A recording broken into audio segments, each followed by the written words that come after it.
그가 이루실 소망이라는 제목으로 함께 말씀 나누겠습니다. 이사야서를 우리 흔히 성경의 축소판이다 이렇게 말을 합니다. 성경이 상당히 분량이 많은 책이죠. 전체는 66권으로 이루어졌는데 이 66권을 하나의 요약본으로 만든다면 그것이 바로 이사야서다 이렇게 말합니다. 성경은 구약과 신약으로 되어 있고 구약은 39권, 또 신약은 27권 이렇게 되어 있죠. 그러니까 이사야서도 똑같은 구조를 가지고 있습니다. 이사야서 역시 66장으로 이루어졌습니다. 그래서 1장부터 처음에 전반부 39장까지 나누어지고 또 그 이후 40장부터 66장까지 후반부 이렇게 나눠집니다. 구약이 심판을 말하면서 신약으로 들어가면서 예수 그리스도를 통한 회복의 역사를 그 백성들에게 말해주고 있는 것처럼 이사야서 역시 전반부 39장까지는 심판에 대해서 얘기를 하고 있고 후반부는 그렇다 할지라도 하나님께서 끝내 우리에게 주시는 것은 영원한 회복이 될 것이다. 회복의 내용을 담고 있는 것입니다. 오늘 본문이 42장이잖아요. 그러니까 이제 하나님께서 심판의 마음을 거두시고 자기 백성들을 위하여서 다시 구원하고 회복시키겠다라고 하는 그러한 마음을 담은 글이라고 볼 수가 있겠습니다. 하나님께서 먼저 말씀을 42장을 시작하면서 내가 너희에게 누구냐에 대해서 먼저 말씀을 합니다. 우리 가끔 그런 생각을 하고 그런 질문을 해볼 수 있어야만 됩니다. 하나님께서 나에게 누구냐? 그런 질문들을 던지십니까? 스스로에게. 하나님 내게 누구냐? 제가 아는 어떤 분은 하나님을 늘 아버지라고 부르고 또 그렇게 고백을 합니다. 어떤 사람은 하나님이 나에게 누구냐? 나에게 아버지다.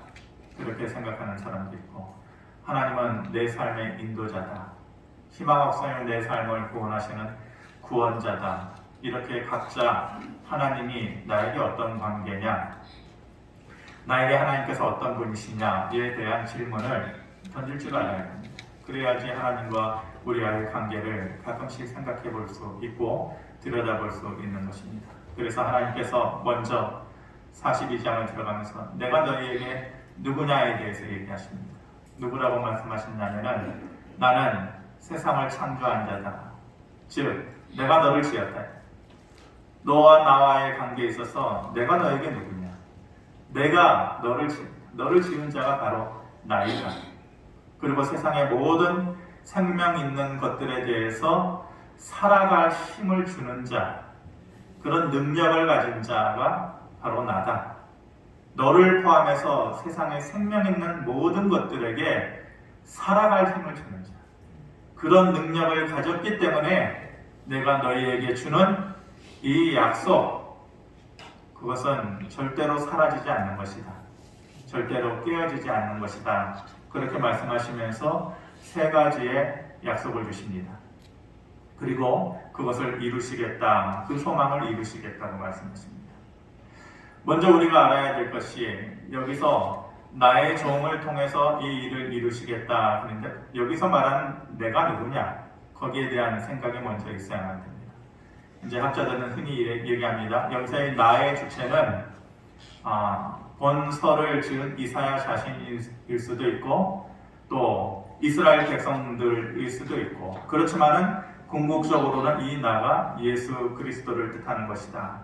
그래서 하나님께서 나의 종을 통해서 이 일을 이루시겠다고 하는 것은 예수 그리스도를 통해서 자기 백성을 어떻게 구원하시겠다라는 약속의 말씀인 것입니다.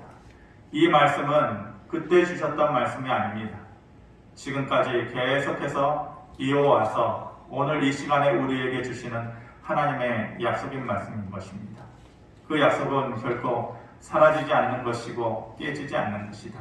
희미해지지 않는 것이다. 말씀하시기 때문에 내게 주시는 것입니다. 말씀은 항상 1대1입니다. 제가 여러분들 다수를 보고서 설교를 하지만은 그 말씀을 듣는 여러분들은 저하고 1대1의 관계로 있어야만 됩니다. 그래서 제가 하나님의 말씀을 대언할 때에는 그 말씀이 남의 말씀이 되어서는 안 됩니다. 다른 사람의 말씀이 되어서는 안 됩니다. 지금 주시는 이 말씀은 1대1로 하나님께서 지금 이 시간에 나에게 주시는 말씀이시다. 그리고 그것은 나에게 주시는 약속이시고 그 약속은 반드시 내 삶에 깨어지지 않고 사라지지 않고 희미하지 않게 이루어지는 소망이다. 이렇게 여러분들이 믿고 받아들일 수 있어야만 될 것입니다. 먼저 그가 우리를 위해서 이루실 소망은 어떤 소망이냐? 첫 번째로 내 손을 잡아서 세우시겠다라고 하는 그러한 소망입니다. 6절 말씀 우리 같이 한번 읽어보겠습니다. 시작. 나 여호와가 의로 너를 불렀은즉 내가 내 손을 잡아 너를 보호하며 너를 세워 백성의 언약과 이방의 빛이 되게 하리니. 가끔씩 아내랑 여러분들도 그러겠죠. 옛날에 살았던 모습들을 떠올리면서 이 옛날 얘기들을 좀 할 때가 있겠죠. 저희도 가끔 그런 얘기들을 합니다. 그래서 만약 우리가 돌아갈 수 있다면 어떤 때로 돌아가고 싶으냐? 저는 돌아가고 싶을 때가 딱 정해져 있습니다. 우리 아이들이 아주 어렸을 때에 5살, 6살, 7살 때에 그때 단칸방에서 정말 힘들고 어렵게 살면서도 남이 누리지 못하는 그 행복이라는 것을 서로가 공유하고 느꼈을 때에 그때의 시간이 제일 그립고 돌아가고 싶은 시간들입니다. 물론 지금이 그렇지 않다라는 얘기는 아니고 그때를 생각하면은 어려운 특치가 아니라 딱 제 머릿속에 제일 좋았던 한 장면이 있습니다. 그것이 뭐냐면은 우리 아이를 둘째 아이를 제가 아침마다 유치원에 데려다 줄 때의 그 모습이고 그 장면입니다. 이제 그때 아내는 학교에 출근을 할 때이니까 제가 이제 아이를 유치원에 데려다 줬죠. 이제 갈 때마다 제가 아이를 손을 딱 잡는데 제가 잡았는지 아이가 나를 잡았는지 그건 확실치 않아요. 근데 항상 손과 손으로 이렇게 마주 잡은 게 아니고 항상 제가 액기손가락을 이렇게 내밀었거든요. 그러면은 손이 조그마니까 액기손가락을 저는 내밀었지만 아이는 그것을 한 움큼 이렇게 잡죠. 저는 그게 참 좋았어요.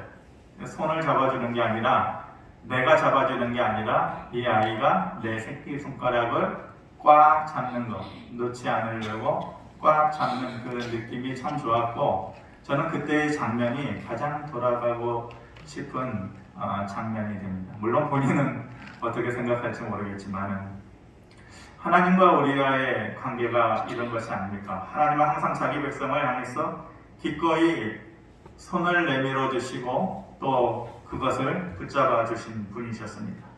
하나님 늘 먼저 우리에게 다가오셨죠. 그리고 손을 내밀어 주시고 그리고 내 손을 붙잡아 주셨습니다. 삭개오는 부자였지만 그 인생이 결코 행복하지 않았어요. 그 행복하지 않았던 삭개오에게 먼저 다가왔던 분이 하나님이셨습니다. 물에 빠져가는 베드로에게 먼저 손을 내밀어 주신 분이 하나님이셨습니다. 베데스다 연못가에 반평생을 병자로 살면서 희망 없이 살아갔던 그 자의 손을 붙잡아 주신 분이 바로 하나님이셨습니다. 그래서 로마서 14장 4절에 이렇게 말씀합니다. 그가 서 있는 것이나 넘어지는 것이 자기 주인에게 있으며 그가 세움을 받으리니 이는 그를 세우시는 권능이 주께 있습니다. 너희가 세움을 받을 것이다. 너희 인생에 세움을 받을 것인데 너희의 삶을 세우시는 권능이 그에게만 있다. 하나님께 있다라는 것입니다. 우리가 사도 바울을 잘 알죠. 바울이라는 이름을 갖기 이전은 그 사람이 예수 그리스도를 만나서 그 삶이 변하게 되기 전에는 그 이름이 원래는 사울이었어요. 우리가 잘 알다시피. 그리고 그 이름이 원래 사울에서 부활하신 예수 그리스도를 만나고 나서 이름을 바울로 바뀐 것이죠. 구약에서 가장 중심적인 핵심 인물을 말하라 그러면은 당연히 모세와 다윗일 겁니다. 신약에서 그의 버금가는 핵심 인물을 말하라고 하면은 바울과 베드로일 것입니다. 그 중에서도 바울의 역할, 그 이름의 무게감은 훨씬 더 큽니다. 그만큼 대단한 사람이었어요. 그가 원래 그렇게 대단한 사람이었습니까? 그렇지 않아요. 예수 그리스도를 만나기 전에 그런 예수를 믿는 자들을 죽이는 자였어요. 남의 인생을 꺾어버리는 자, 나뭇가지 꺾듯이 다른 사람의 인생을 꺾어버리는 자의 삶을 살았던 것이죠. 자신도 결코 행복할 수 없었던 삶입니다. 그렇게 살면서 죽을 수밖에 없었던, 그렇게 세워지지 않고 넘어질 수밖에 없었던 삶을 산 것이 바로 바울로 바뀌기 이전의 사울이었습니다. 그런 소망 없던 자가 바울이었는데, 그랬던 그가 아직 죄인 되었을 때에 주님께서 먼저 오셔서 그의 손을 붙잡아 주십니다. 그리고 세워주십니다. 그의 인생이 바뀌고 나서 새 사람이 되고서가 아니라, 그가 나중에 그의 마음을 뉘우치고 나서가 아니라, 뭔가 달라지고 나서가 아니라, 그가 아직 죄인 되었을 때에, 다른 사람의 저주의 대상일 때에, 다른 사람의 손가락질의 대상이 되었을 때에 그를 먼저 부르셔서 강권적으로 다른 인생을 살게 하셨다는 것입니다. 제가 어떤 영상을 봤어요. 그 영상의 내용이 인생이 달라지는 사람, 그러니까 인생의 후반부에 그의 인생이 운명적으로 달라지는 사람은 그 달라지기 이전에 어떤 낌새라는 게 있다, 어떤 징조라는 게 있다, 이렇게 혹할 수 있는 영상의 제목이어서 제가 잠시 그 영상을 본 적이 있는데, 그렇게 종교적이지는 않고 기독교적이지는 않아요. 근데 거기서 말하는 것은 어찌됐건 한 사람의 운명이 확 바뀌어지기 전에, 마치 예를 들어서 사울이 바울 되기 이전에 어떤 낌새라는 것이 있고 어떤 징조라는 것이 있다라고 얘기를 하는 거죠. 만약 그 낌새라는 것, 그 징조라는 것이 없다면 그 사람의 인생은 달라지지 않는 것인가요? 달라질 수 있는 확률은 없는 것인가요? 하나님 앞에서는 다른 것이에요. 세상에서는 그렇게 말한다 할지라도 하나님 앞에서는 달라요. 하나님께서는 우리에게 오실 때에 우리가 바뀌고 나서 오시는 것이 아니에요. 우리가 좋아지고 나서 우리에게 오시는 거 아니에요. 우리의 믿음이 어두움의 거풀을 한꺼풀 벗어내고 새로움이 돋아날 때 그때 오시는 것이 아니에요. 하나님께서 우리에게 오셨을 때는 항상 우리가 죄인 되었을 때에 오셨어요. 그리고 우리가 부족할 때에 먼저 우리에게 손 내밀어 주셨고, 우리가 소망이 없을 때에 우리의 손을 붙잡아 주신 것이에요. 그럼 우리는 어떻습니까? 여러분들은 어떻게 살아갑니까?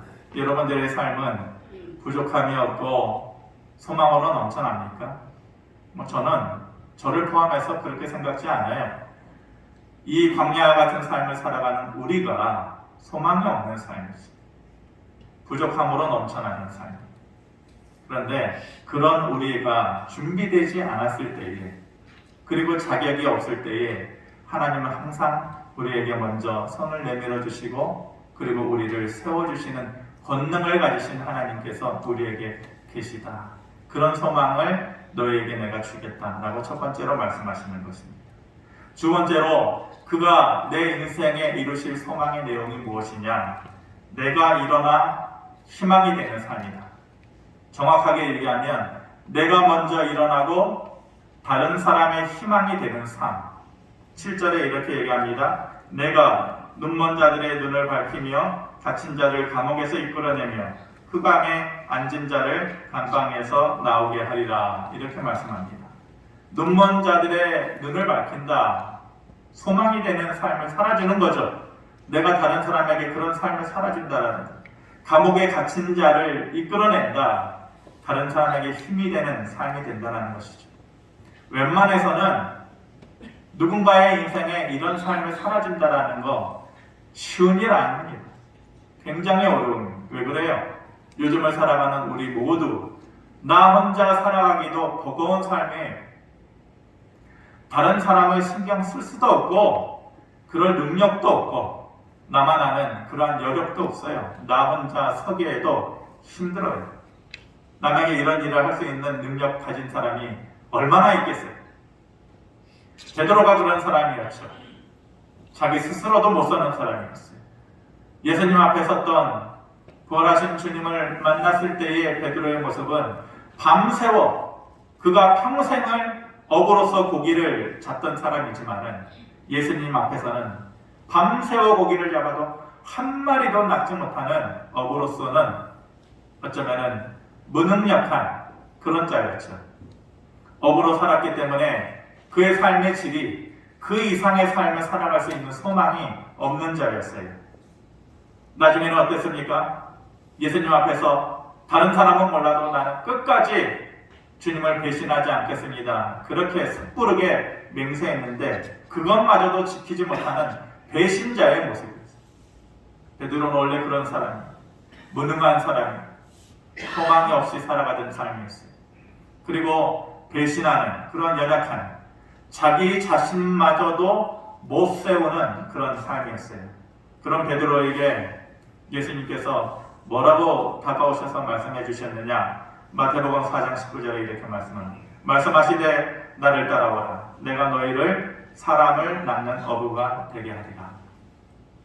자기 혼자도 못 서는 사람인데 사람을 낳는 어부가 되게 하겠다. 다른 사람에게 희망과 소망이 되는 삶을 살게 해주겠다라는 것이에요. 정말로 그렇게 되었나요? 자기 자신도 버거운 삶을 살아가던 베드로가 어떻게 되었습니까? 나중에 그의 삶은 부활하신 주님을 만나고 나서 그의 안에 자기 스스로의 힘이 아니라 하나님께서 주시는 능력을 통하여서 그 안에 생명이 충만하게 되었어요.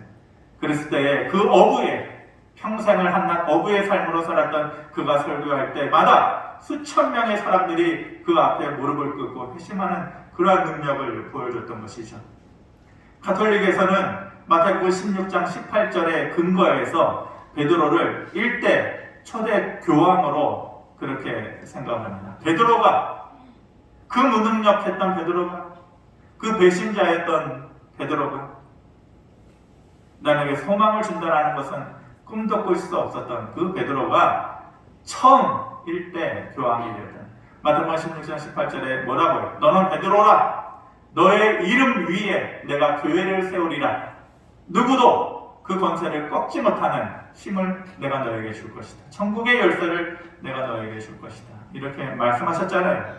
그 말씀을 그대로 이루신 것이에요. 정말로 놀라운 삶의 변화인 것이죠. 우리 모두 나 혼자 살아가기 버거운 삶을 살아갑니다. 이 시대가 그렇게 힘든 시대가 되었습니다. 예수님을 통하여서 우리에게 주어진 그 약속, 그가 이루실 소망, 내가 먼저 일어나고 남을 세워주고 남에게 희망이 되는 삶이 되는 그 삶의 소망, 우리 모두에게 있게 되어지기를 바랍니다. 내가 만들어내는 능력이 아닙니다. 하나님을 통해서 우리에게 주어지는 것입니다. 나뿐만이 아니라 내 가까운 사람들에게 소망을 줄 수 있는 그런 능력을 가진 저와 여러분들이 되어지기를 바랍니다. 가족 식구들에게 소망이 되어지고 그들을 일으켜 세워줄 수 있는, 그리고 내 자녀들에게 그런 모습을 보여줄 수 있는, 그리고 교회와 사회에 그런 모습으로 우뚝 설 수 있는 그런 능력이 여러분들에게 있게 되어지기를 축복합니다. 마지막으로 예수 그리스도, 그를 통하여서 우리에게 이루어질 소망의 내용이 무엇이냐? 새 일이 허락되는 삶이다. 새 일, 새로운 일이 우리의 남은 인생 가운데에 이루어지고 허락되어지는 삶이다. 9절의 말씀에 이렇게 합니다. 보라, 전에 예언한 일이 이미 이루어졌느니라. 이제 내가 새 일을 알리노라. 그 일이 시작되기 전에라도 너희에게 이르노라. 이미 이루신 일이 있다. 너희의 삶에 이미 이루신 일이 있다. 물론 본문에서 말하는 이미 이룬 일이라고 하는 것은 역사적인 사건을 얘기하는 것이에요. 그것이 뭐냐면은 이스라엘 백성들이 바벨론에 70년간 포로로 잡혀가잖아요. 그러니까 험난하고 고달픈 인생을 이스라엘 백성들이 살았던 거예요. 70년 포로 생활을 살 때에 그 막강하고 그리고 그 누구도 넘어뜨릴 수 없을 것과 같은 철옹성과 같은 그 나라가 바벨론이었어요.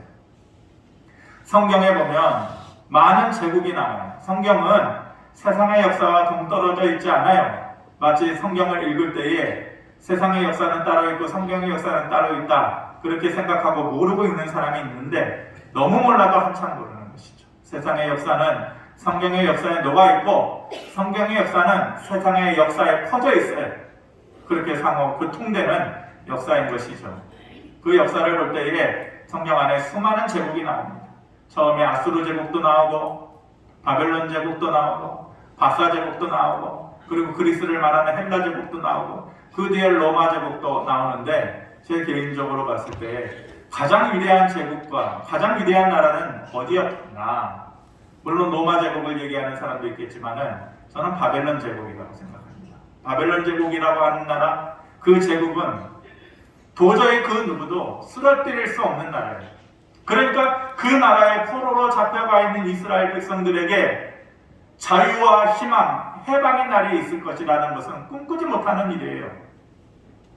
아무도 넘어뜨릴 수 없는, 그들이 망한다라는 것은 그 누구도 예상치 못하는 일이었어요.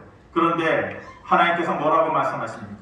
그 뒤에, 오늘 본문 뒤에 이사야 45장의 2절에 이렇게 말씀합니다. 내가 너보다 앞서가서 험한 곳을 평탄하게 하며 논문을 쳐서 부수며 쇠빗장을 꺾어내리라. 논문을 벗으며, 내가 너보다 먼저 가서 논문을 쳐서 부수며, 이 논문이 뭐예요? 이 바벨론 제국을 얘기합니다. 그리고 쇠빗장을 꺾어내리라. 이 바벨론 제국을 얘기합니다. 너보다 먼저 가서 이 일을 행하리라. 자기 백성을 위해서 이 일을 행하리라. 결국 어떻게 되었습니까? 그 누구도 넘어뜨릴 수 없을 것 같은 그 바벨론 제국이 누구에 의해서 무너집니까? 바사 제국에 의해서 무너집니다. 바사 제국은 페르시아를 얘기하는 것입니다. 페르시아 제국에 의해서 이 결코 사라지지 않고 넘어질 것 같지 않는 바벨론 제국이 하나님께서 말씀하신 대로 논문을 쳐서 부수며 쇠빗장을 꺾어내리라는 하나님의 그 약속에 의해서 그대로 역사적인 사실로 드러나게 되었던 것이죠. 이것이 그들에게 말하는 이미 이루신 일이었습니다. 그리고 앞으로 이루실 일이 남아 있습니다. 그 이루실 일은 뭐냐? 예수 그리스도를 통해서 장차 이루실 일을 얘기하는 거예요. 그것은 뭐를 얘기해요? 죄의 속박으로부터 우리를 자유케 해요. 그 어떤 인생도, 그 어떤 역사 속에서도 이룰 수 없었던 불가능한 일, 죄의 굴레로부터 자유하게 되는 일, 그걸 누가 할 수 있어요? 아무도 못해요. 그렇지만 장차 오실 예수 그리스도를 통하여서 죄의 속박으로부터 너희를 자유케 하고 참된 자유를 주는 것, 그리고 빼앗기지 않을 영원한 구원을 주는 것, 그것이 바로 이루실 일인 것입니다. 죄의 속박을 끊는 일을 누가 할 수 있죠? 그 인생에 있어서 참된 자유를 준다? 자기 자신도 자유가 없는데 누구에게 자유를 줄 수 있어요? 아무도 할 수 없어요. 그리고 빼앗기지 않는 구원을 준다? 그 누구도 바랄 수 없는 것이고 생각지도 못하는 일이에요. 그런데 그것을 예수 그리스도를 통하여서, 그가 지신 십자가를 통하여서 이 일을 이루신 것이에요. 완전한 기적이고 이것은 완전한 우리에게 있어서의 복음인 것이에요. 그 혜택을 지금 저와 여러분들이 누리고 사는 거예요. 죄의 속박으로부터의 참된 자유, 그리고 그 누구도 빼앗아갈 수 없는 우리에게만 주어진 사라지지 않는 영원한 구원, 이미 그것을 우리가 누리고 사는 것이에요. 저는 이미 우리 모두에게, 각자에게 이미 이루신 일, 그것이 있으리라고 봅니다. 이미 우리에게 이루어지신 은혜라는 게 있겠죠. 크든지 작든지 여러분들의 예수를 믿고 나서 받았던 은혜라는 것이 각자 있어요. 큰 사람도 있을 것이고 작은 사람도 있을 것이고, 그것이 아마 우리에게 희미한 기억 속에만 남아있는 것이라면 그것이 불행한 것이죠. 거기서 멈추지 않고 우리가 처음 이미 우리에게 이루어 주시고 주셨던 그 은혜에 머물지 않고 흑백 사진처럼 겨우겨우 기억에 떠올려야만 희미하게 생각되는 그 일, 이미 이루신 일이 아니고 앞으로 우리에게 이루어 가실 그 일이 우리에게 남아있기를 바랍니다. 우리 각자의 삶에 하나님께서 너를 위해서 이루실 새로운 일이 있다. 그런 하나님의 약속이 이 시간에 저와 여러분들에게 있기를 바랍니다. 마치 누구도 꿈꾸지 못했던 일을 누가 하셨어요? 예수님께서 하셨어요. 그런 것처럼 나의 현재 모습으로는 꿈꾸거나 생각지 못하는 일들, 하나님의 도우심을 통하여서 우리에게 있게 되어지기를 바랍니다. 우리에게 그런 일이 있을까요? 오늘 하나님께서 그를 통하여서 이루실 이 소망, 우리에게 그런 일이 정말 있을까요? 내 인생을 잡아서 세우시는 그런 삶이 우리에게 있을까요? 내가 먼저 힘을 얻고 남에게 힘을 주고 소망이 되는 그런 삶을 살아가는 그런 삶이 내 것이 되어질까요? 이미 이루신 일이 있고 또 나를 향하여서 앞으로 이루실 일이 또 있다. 그런 은혜가 우리에게 있을까요? 있을까요? 없을까요? 여러분들 물어보세요. 나에게도 그런 일이 있을까? 나 같은 사람에게도. 이미 우리는 나이를 먹고 이미 여러분들은 인생의 후반전을 살아가는 대부분은 이미 그럴 때가 되었잖아요.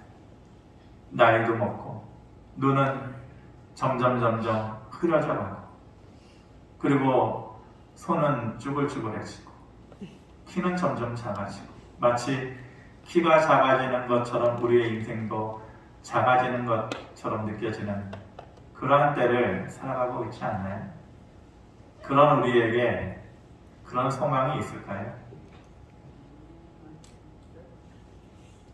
제가 여러분들을 위해서 해주는 것도 아니고 여러분들이 여러분들 자신을 위해서 애쓰고 몸부림쳐서 되어지는 것이 아니고 하나님의 열심히 이 일을 이루리라 말씀하십니다. 하나님의 열심. 하나님은 열심을 내실 필요가 없는 거예요. 하나님은 아무리 그 지식이 짧다 할지라도 그 어떤 인간의 지식보다도 그 짧은 지식이 더 뛰어난 지식이고 하나님의 약함은 그 어떤 인간의 강함보다도 강하다고 하셨어요. 그러니까 하나님은 구태여 열심을 내실 이유가 하나도 없는 분이에요. 열심을 내지 않아도 이 세상의 모든 것을 만들어내시고 운행해 가시는 분이에요. 끝내 그것을 심판하실 분이 하나님이셔요. 그 일은 하나님만 하실 수 있어요. 하나님은 열심을 내실 이유가 없는 분이에요. 그런데 뭐라고 말씀하십니까? 하나님의 열심이 그 일을 너를 위해서 하리라 말씀하시는 것입니다. 그러니까 이 시간에 나를 바라보는 것이 키가 작아지는 것처럼 인생이 작아지는 것과 같은 내 자신을 바라보지 말고 쪼그라들고 작아지는 내 모습을 보는 거예요. 거기에는 소망이 없어요. 희망이 없어요. 그렇지만은 내게 주시는 이 소망의 약속은 하나님의 열심을 통하여서 이루시는 약속의 말씀이다 라고 아멘으로 받아들일 때에 그 날이 우리에게 문득 다가오게 될 것입니다. 먼저 우리에게 손 내밀어 주시는 하나님의 손길처럼 어느 날 우리에게 다가오게 될 줄을 믿습니다. 그날에 일이 있기까지 믿음에 흔들리지 않고 이 광야 같은 세상 가운데 우뚝 설 수 있는 믿음의 권속들이 되어지기를 주님의 이름으로 축원합니다. 고마우신 아버지 하나님, 소망이 없는 삶을 살아가는 사람들이 많은 시대입니다. 믿음을 가졌다 할지라도 그런 삶을 산다라는 것이 어려운 시대입니다. 오늘 주신 말씀을 통하여서 이 일이 하나님의 열심을 통하여서 나에게도 이루실 일이고 나에게도 주신 약속이라고 아멘으로 받아들이는 모든 주의 자녀들에게 하나님의 놀라운 은혜가 있게 하여 주시옵소서. 감사드리며 예수 그리스도의 이름으로 기도하옵나이다. 아멘.